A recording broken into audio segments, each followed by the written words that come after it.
producing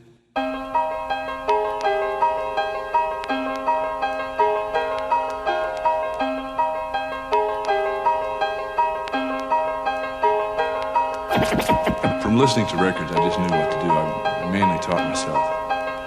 And, I did pretty well, except there were a few mistakes that I made that I have just recently cleared up.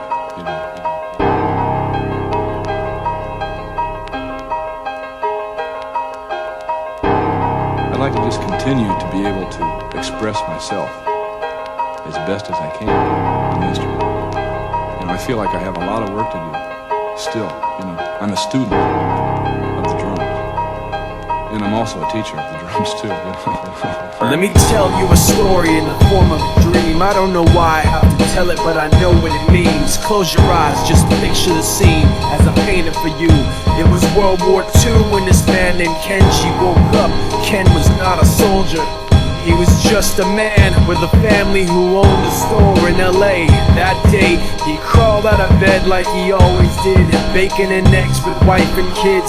He lived on the second floor of a little store he ran. He moved to LA from Japan, they called him immigrant. In Japanese, he'd say he was called Issei. That meant first generation in the United States, when everybody was afraid of the Germans, afraid of the Japs, but most of all afraid of a homeland attack. And that morning, Ken went out on the doormat, his world went black, cause right there, front page news, 3 weeks before 1942, Pearl Harbor's been bombed and the Japs are coming.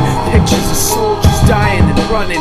Ken knew what it would lead to, just like he guessed. The president said the evil Japanese in our home country would be locked away. What makes Ken so tenacious?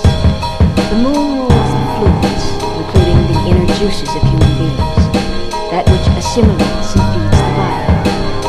So the crab feeds his astral brain, assimilating and distributing all he receives, slowly, until it becomes a part of him. They gave Ken a couple of days to get his whole life packed in 2 bags. Just 2 bags. Couldn't even pack his clothes. Some folks didn't even have a suitcase to pack anything in, so 2 trash bags is all they gave them. And when the kids asked Mom, where are we going, nobody even knew what to say to them.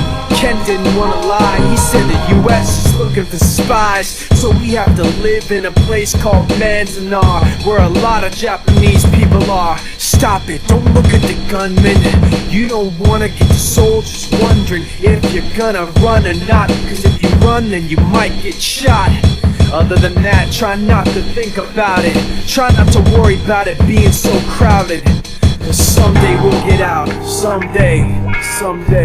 As soon as war broke out, the FBI came and they just come to the house and we had to come. All the Japanese have to go. They took Mr. Lee. The people couldn't understand why they had to take him, because he's just innocent laborer.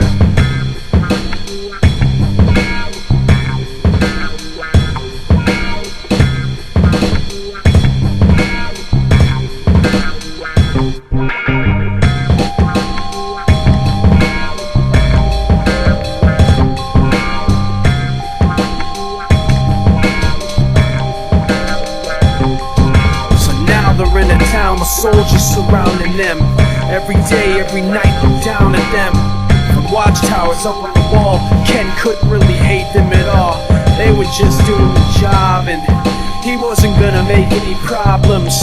He had a little garden, vegetables and fruits that he gave to the troops in a basket his wife made. But in the back of his mind, he wanted his family's life saved.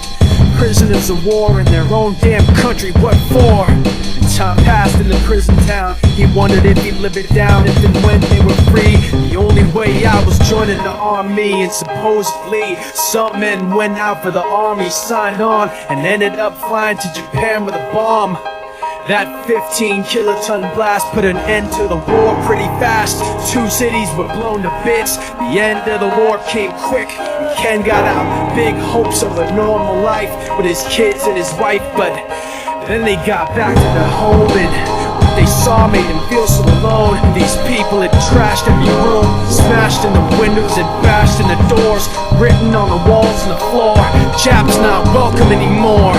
And Kenji dropped both of his bags at his sides and just stood outside. He looked at his wife without words to say. She looked back at him, wiping tears away, and said, someday we'll be okay, someday.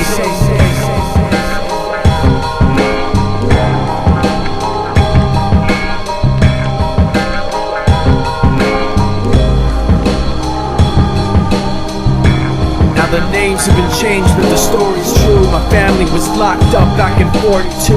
My family was there where it was dark and damp, and they called it an internment camp. When we first got back from camp, it was pretty bad. I remember my husband said, "Oh, we're gonna stay till last." Then my husband died before they closed the camp.